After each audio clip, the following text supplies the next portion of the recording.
This is Ali from OpenQP team.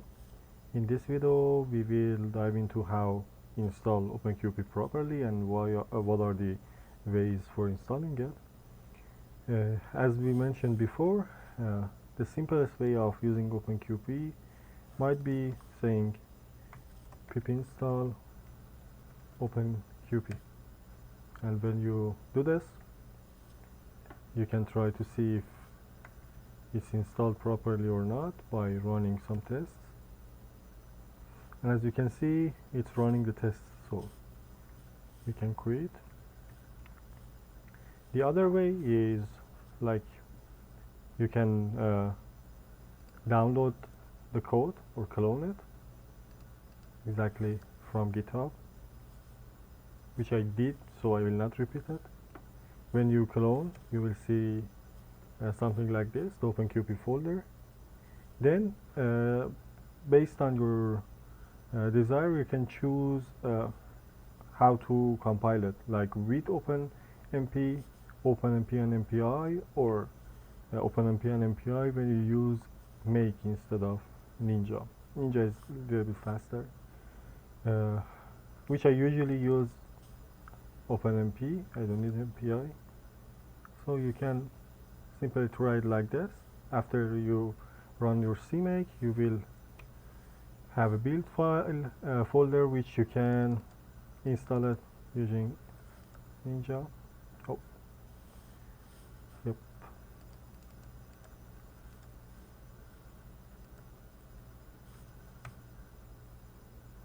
Simply like that, because I have compiled it before. It will be quick, but it can take a couple of minutes to install.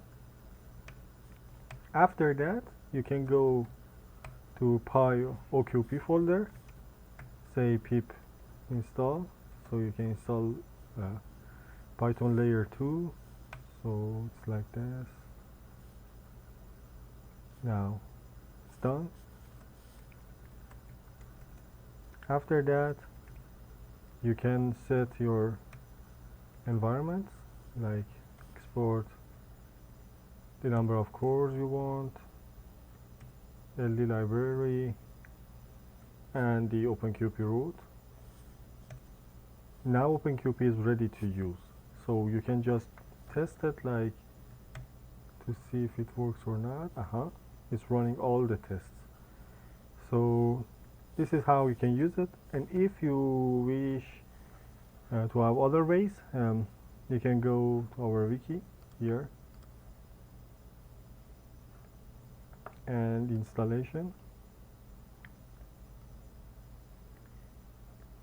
Okay, we have seen this. Alright, there are some other ways of using it, like using Docker image, how to pull, how to go to interactive mode, and how to use it, how to put external file inside and extract them. There is another Docker file which you can use it in your Jupyter notebook if you want.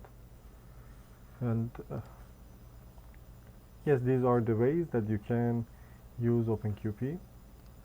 So I hope this video was useful for you.